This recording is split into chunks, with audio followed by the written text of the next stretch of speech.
Abençoados e abençoadas, graça e paz. Hoje, domingo, dia 5 de novembro de 2023, às 20 horas.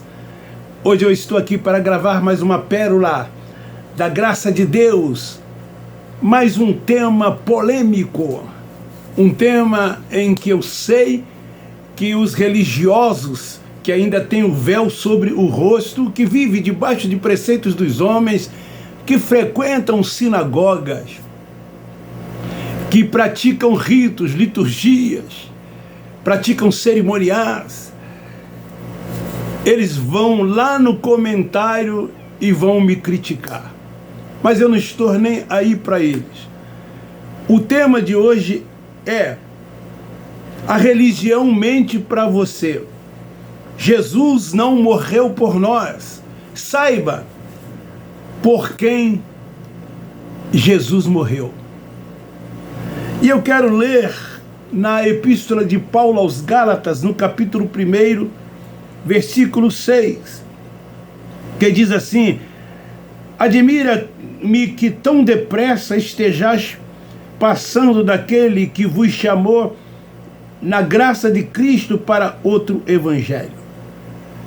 O apóstolo Paulo, ele se dirige aqui aos irmãos da Galácia e ele fala da inconstância daqueles irmãos. Queridos, nos dias de Paulo haviam dois evangelhos. O evangelho que o apóstolo Paulo ele se refere como outro era o da circuncisão. O evangelho que o Cristo Nazareno, em Marcos capítulo 16, versículo 15, deu uma ordem imperativa aos seus discípulos para que fosse ao mundo de Israel e pregasse esse evangelho, para que eles pudessem crer. E esse crer é na mente, era no entendimento. E uma vez eles crendo nesse evangelho, eles seriam salvos. Não essa salvação pregada pelo sistema religioso, principalmente o evangélico, mas a salvação na mente. E ele disse: quem crer será salvo, e quem não crer será condenado. O Cristo Nazareno, nos seus dias, ele falou acerca da grande tribulação que viria. Ele falou do juízo que viria sobre Israel, o povo de Deus, que ele veio buscar e tão somente salvar, pois se encontravam todos perdidos. Então este evangelho era da circuncisão. Esse evangelho foi dado pelo Cristo Nazareno. A quem? Aos 12 apóstolos. Em Atos capítulo 2, versículo 7, diz assim: pelo contrário, viram que o evangelho da incircuncisão me fera confiado. A quem o da incircuncisão? A Paulo, o apóstolo da graça. E o da circuncisão a Pedro.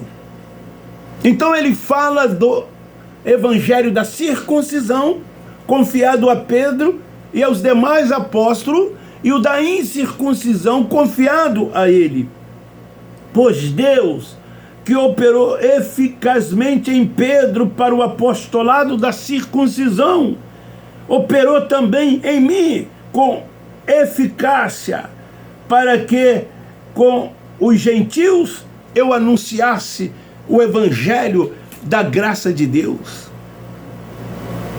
Então esse evangelho da graça de Deus foi confiado com eficácia ao apóstolo São Paulo.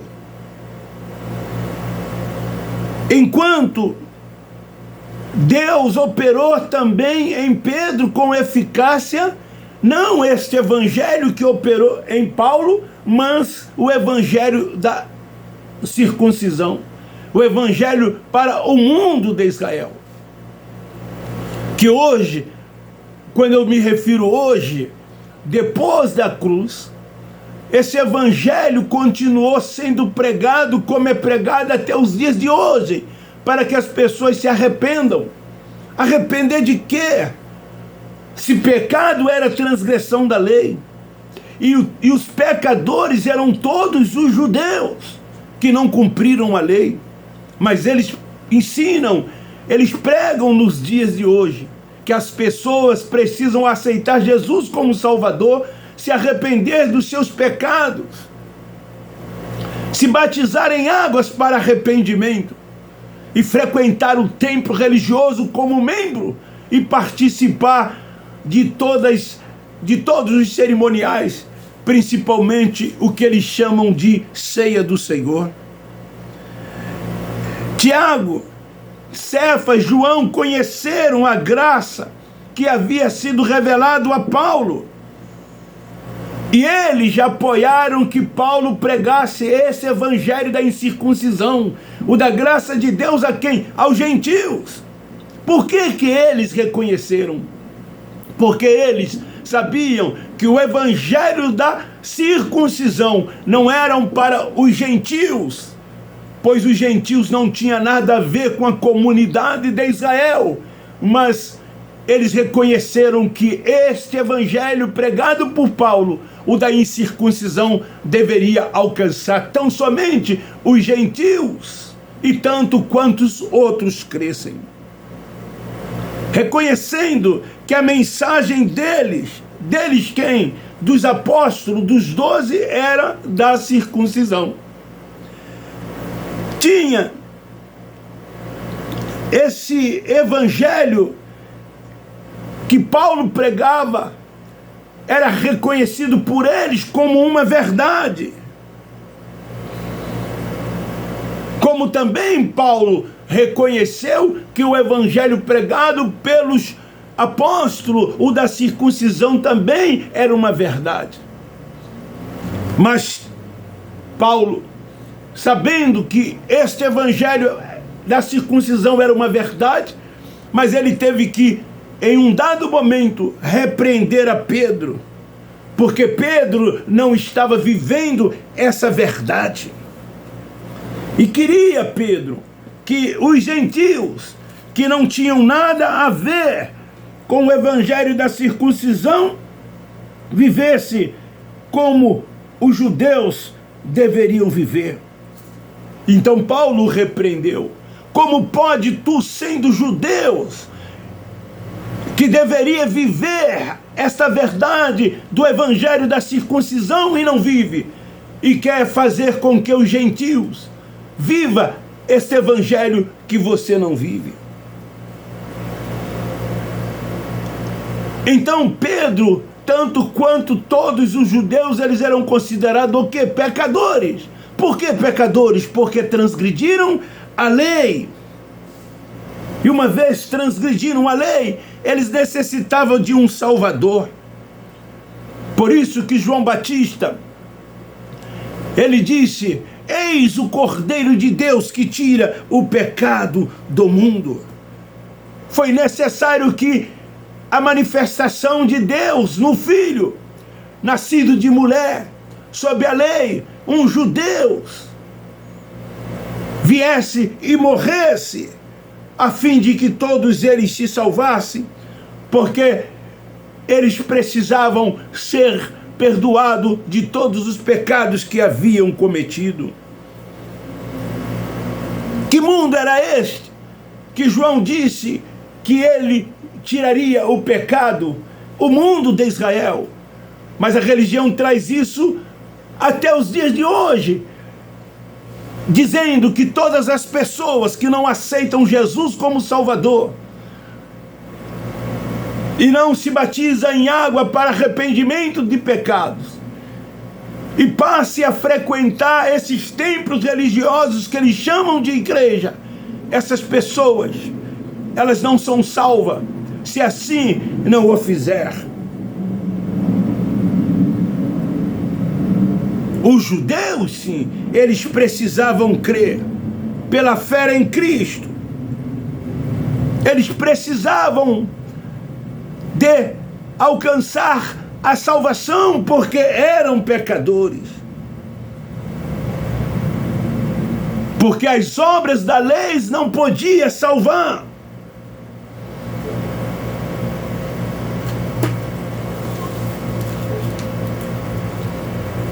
Então Jesus morreu para tirar o pecado de quem? Dos gentios remanescentes. Foi pelos gentios remanescentes que ele morreu? Não. Ele foi claro ao dizer: eu vim buscar e salvar apenas, tão somente, exclusivamente as ovelhas perdidas da casa de Israel. Ele veio para salvar quem? Os judeus. Por que ele veio buscar e salvar os judeus? Porque os judeus eram pecadores. O apóstolo João, no capítulo 1, no versículo, salvo engano, 8, ele diz: aquele que disser que não tem pecado é mentiroso. Porque João sabia que todos eram pecadores, porque todos transgrediram a lei. O apóstolo Paulo, ele também diz: todos pecaram e foram destituídos da glória de Deus. Ele se referia a quem? A todos os judeus. Por isso que o Pai se manifestou na pessoa do Filho, do Cristo Nazareno. E o Cristo, ele disse a todos os judeus: eu vim buscar e salvar todos vocês, porque todos vocês são pecadores, porque todos vocês se encontram perdidos. Os gentios não eram pecadores, porque pecado era transgredir a lei. Mas como os gentios foram alcançados? Eles foram alcançados pelo evangelho da incircuncisão. Não pelo evangelho da circuncisão, mas pelo evangelho da incircuncisão. O evangelho da graça de Deus anunciado pelo apóstolo São Paulo, que recebeu do Cristo ressurreto, do Cristo ressuscitado, esta revelação. Em Atos, capítulo 5, versículo de número 30.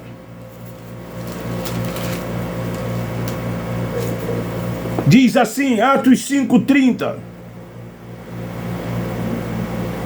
O Deus de nossos pais ressuscitou a Jesus, a quem vós mataste, suspendendo-o no madeiro. Deus, com a sua destra, o elevou a príncipe e salvador, para dar a quem? Aos gentios remanescentes? Não, para dar a Israel arrependimento e remissão dos pecados. Está aí, de forma clara. E por que a religião deturpa isto? Por que a religião inclui a todos, quando na verdade somente os judeus foram transgressores da lei? Por que a religião inclui a todos, se tão somente os judeus eram pecadores? A promessa dos gentios estava em Abraão. E o Cristo ressuscitado, ele aparece a Saulo de Tarso e diz que Saulo seria para ele vaso escolhido, e o separou, o vocacionou e revelou a Paulo aquilo que ele não havia revelado aos 12 apóstolos, quando ainda era Cristo Nazareno nos dias da sua carne, porque era um outro evangelho, o evangelho da circuncisão. Mas a Paulo o da incircuncisão, mas a Paulo o da graça de Deus. Os gentios tinham essa promessa firmada em Abraão. E então eles alcançaram isto por meio de Paulo, o apóstolo da graça de Deus.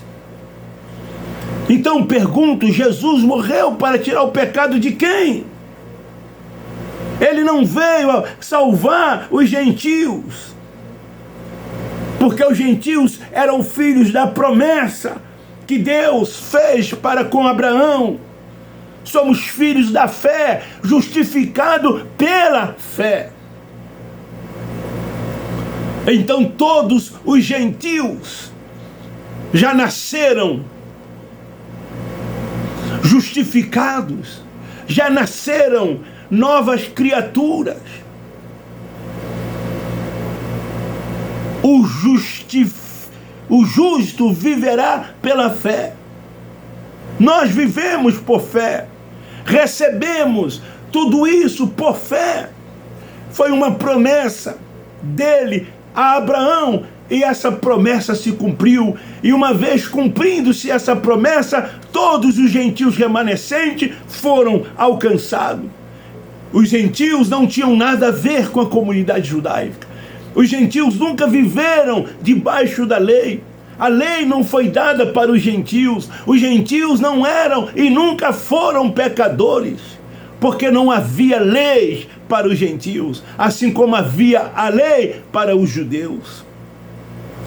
Os gentios nunca tiveram debaixo da lei. Romanos, capítulo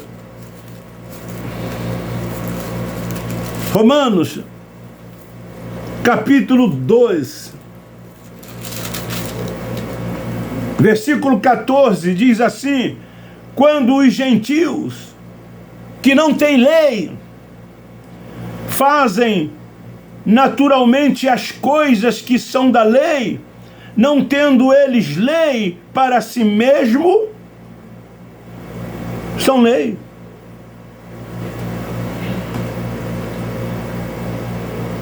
Não somos e nunca fomos pecadores. Então a religião engana, a religião mente quando ela diz que Jesus morreu por nós. A religião mente, ela engana quando ela diz que Jesus morreu por todos.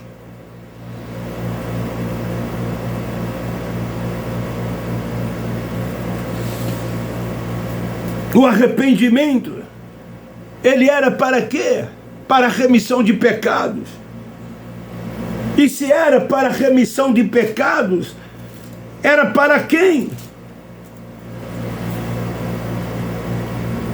Se era para a remissão de pecados, era para quem? Eu li em Atos dos Apóstolos, capítulo 5, versículo 31. O que a religião esconde de nós, o que a religião esconde de vocês, dos filhos de Deus, e tenta incluí-los para que eles possam viver debaixo de seus preceitos, de suas doutrinas, dos seus enganos, das suas mentiras, porque eles têm seus interesses, têm as suas conveniências. Hoje mesmo é domingo, as sinagogas estão cheias. Quantos deixaram seus lares e estão lá agora pulando, bailando, saltando, dizendo que foram buscar a Deus, que foram adorar a Deus, porque eles dizem que o templo é lugar da habitação de Deus, lugar de se adorar a Deus. Eles dependem de ritos, de liturgias, quando Deus é adorado em espírito e em verdade. Quando Deus, ele recebe dos seus filhos, que são guiados e dirigidos pelo Espírito Santo, um culto racional, que é feito 24 horas por dia.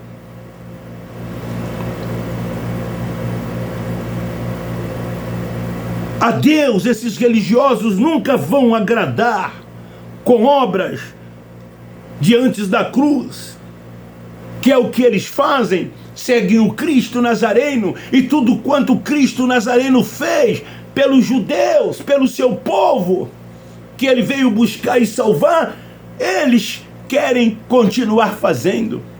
E impõem esses fardos pesados sobre os ombros dos filhos de Deus que lá estão.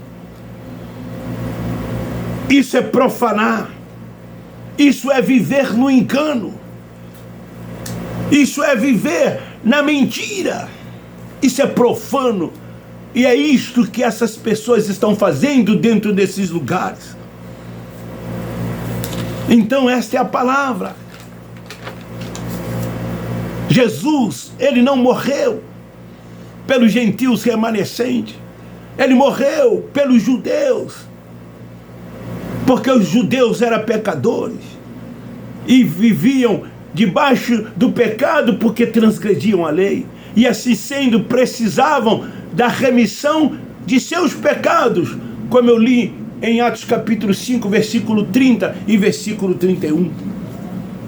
E aí, talvez você, que não tem a mente ativada, que não tem o entendimento, vai perguntar: e como então nós seremos salvos? A salvação não é da forma como os religiosos ensinam, como a religião ensina. A salvação não é na carne, não é no corpo. A salvação é na mente. Uma vez salvo na mente, você reina em vida. Uma vez salvo na mente, você entende que você é o templo da habitação de Deus, que Ele mora em você. Uma vez salvo na mente, você entende que como filho de Deus, você deve ser tão somente guiado e dirigido pelo Espírito Santo. Uma vez salvo na mente, você entende que o reino de Deus não se busca, não se espera, ele está dentro de você, e o reino dele é paz e alegria no Espírito.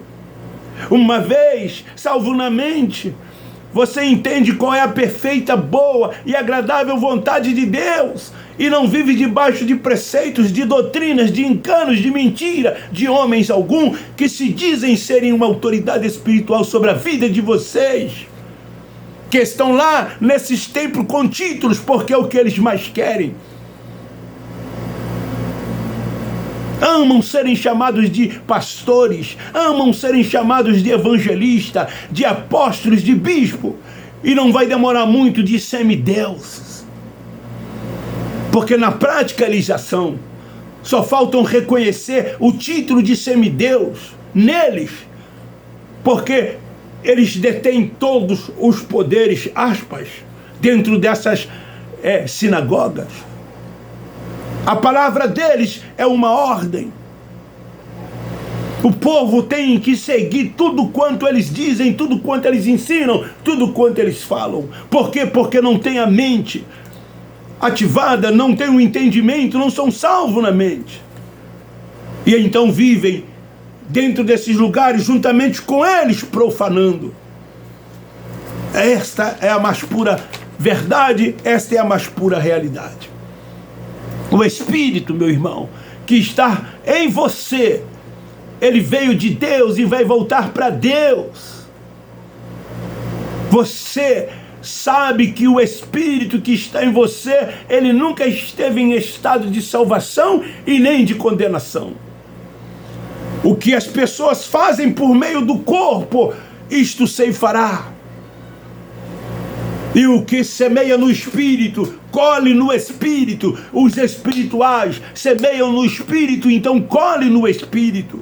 E vivem aqui neste mundo como se deste mundo não fosse, aguardando o dia da sua partida, porque ele sabe que voltará para o lugar de onde ele veio. E assim, num corpo glorificado, ele será arrebatado e estará para sempre com o Pai dos Espíritos. Agora eles são carnais, e por serem carnais, eles ficam aí ditando o que se tem que fazer e o que se não tem que fazer. Irmão, você precisa se consertar. Irmão, você precisa santificar, você precisa se consagrar. Eles olham para o corpo, para aquela lista que Paulo fala aos Gálatas, e estabelece como pecado, quando aquilo ali é errar o alvo, e aquilo ali só é massificado pelos carnais, porque os espirituais, eles são guiados e dirigidos pelo Espírito Santo e não vivem na prática dessas coisas, mas os carnais vivem. É por isso que dentro desses lugares há pessoas vivendo na prática de todas essas obras que Paulo relata lá no capítulo 5 aos Gálatas, porque são carnais, não têm a mente ativada, não têm o entendimento, não são guiados e nem dirigidos pelo Espírito Santo, mas são dirigidos e guiados por homens. Quantos agora, nos seus púlpitos, levantam-se agora da sua cadeira de presidente, pega o microfone, abre a Bíblia e começa a pregar uma porção de mentiras, de enganos, subjugando os filhos de Deus que lá estão, enganando os filhos de Deus. Porque eles estão indo em busca de primazias, de status. E antes de encerrar e terminar essas reuniões, porque enquanto eles estão ali, eles estão focados nos dízimos dos filhos de Deus e nas suas ofertas. E ao sair dali, os seus carros, a maioria, não estou generalizando, estão lá nos estacionamentos os aguardando. Tem lugares que os templos são tão enormes que eles pegam os seus jatinhos, seus helicópteros e se dirigem para as suas residências, porque muitos deles moram em condomínios, em apartamentos, nas partes nobres dos estados, em que eles têm os seus templos religiosos. E a maioria dos membros são pobres, muitas das vezes vão a pés, não tem o dinheiro da passagem, não sabem o que vão comer em casa, enquanto que muitos deles saem para restaurantes. Quantas das vezes eu recebi convite para pregar e depois o pastor, o líder, convidava para comer em restaurante. Essa é a verdade, essa é a mais pura realidade. E eu sempre recusava.